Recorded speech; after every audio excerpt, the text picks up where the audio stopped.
पवित्र भूमि है, और ऐसी पवित्र भूमि में आप सबको विराजने का शुभ अवसर प्राप्त हुआ। ये आपके भाग्य नहीं, सौभाग्य हैं। साथ ही साथ में हमने एक और निर्णय लिया, सब तक तो पर्चा पहुंच नहीं सकता, कितनों के पर्चा बनाए।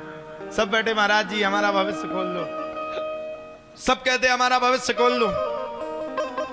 हमने निर्णय लिया 14 और 15 तारीख 2 दिन सिद्ध अभिमंत्रित करके, अभी अभिमंत्रित का कार्य चल रहा है, सिद्ध अभिमंत्रित करके रुद्राक्ष आपके नगर में 2100 रुद्राक्ष बांटने का काम हम सब लोग करेंगे।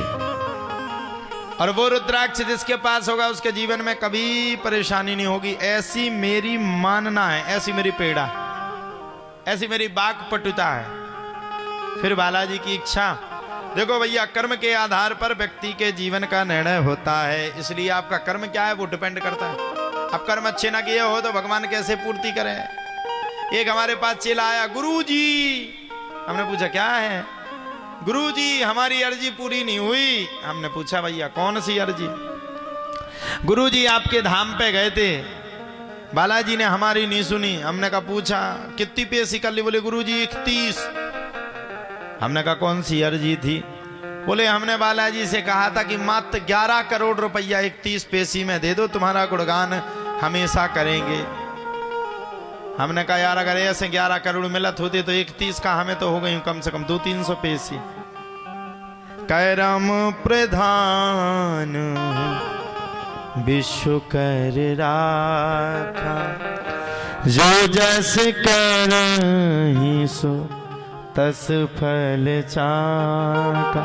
मैंने क्या है आपका कर्म, अगर आपका कर्म, अगर आपका सत्कर्म अच्छा है तो भगवान आपको देगा। वो देखो भाई, हम ये कहते हैं मेहनत के पीछे हमेशा सफलता है। यहाँ पर जवान बच्चे बैठे हैं, बालिकाएं बैठी हैं जो स्टूडेंट लाइफ को जी रही हैं, छात्र जीवन को जी रहे हैं। हम उनसे कहना चाहेंगे मन भटकता है, ये क्लियर है।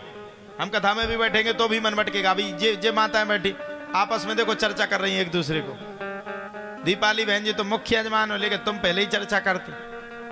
जिसका यजमान नहीं चर्चा करे तो फिर कौन बचा?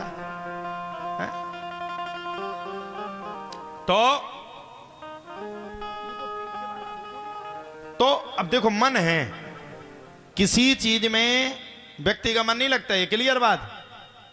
हम किसी चीज को पढ़ रहे हैं वो भी मन नहीं लगा। अब यहां बैठे हो आप लोग, कई माता हैं जो बैठी हैं, अकेली बैठी हैं, ढांचा भर दिख रहा है कि हाँ कथा सुन रही, अब मन पता नहीं कहां लगा है।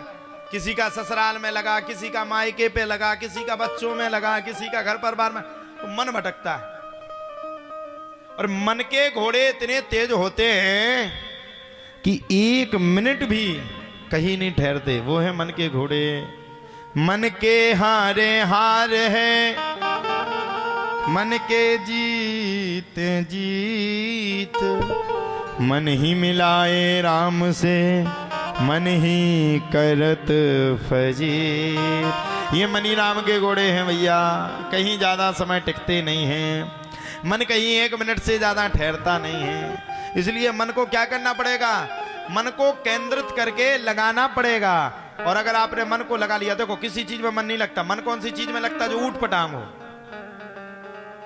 अभी पुष्पा भाऊ दूसरी फिल्म आ गई, पुष्पा सेकंड, किस किस ने देख ली वो? हाँ, बूढ़ी बूढ़ी अम्मा हंस रही, जरूर देखी होगी, सबने देख ली। उसमें मन लग जाएगा, है लग जाएगा। चंदन की तुमने भी देख ली? क्यों? अरे तो सबने देखी होगी, सबका मन लगेगा। अच्छा, जो नए नए गीत आते वो सब सुनेंगे, फिल्मी गीत सबने सुने, एक से एक गीत सुने। और भागवत की बात कहो तो किसी ने नहीं सुनी। विडंबना ये है, भागवत में मन नहीं लगता। सही बात है ना? भागवत में मन नहीं लगता। ये लगता 3 घंटा कब निपटे, कब हम लोग अपने घर को जाएं, अब पता नहीं कब तक करेंगे। मन कैसे लगे? मन एक बात से लग सकता है, जिस प्रकार से आप लगन लगा करके किसी कार्य को करते हो, उसी प्रकार से लगन लगा करके अगर आप भागवत जी की कथा को सुनते हो तो आपका मन लगेगा कि आपको यह लगेगा कि 24 घंटे बैठ करके भगवान की कथा को मैं सुन सकूं, श्रवण कर सकूं। इसलिए भैया खूब भगवान का भजन करना चाहिए। माताएं गीत गाती हैं बड़ा सुंदर, जिस भजन में राम का नाम ना हो वो भजन तो गाना ना चाहिए। गाती ना, अभी मोहल्ले में जाए कहीं बुलौआ होता तो माताओं की एक अलग ढोलक होती, वो तुम लोग नहीं मिला सकते।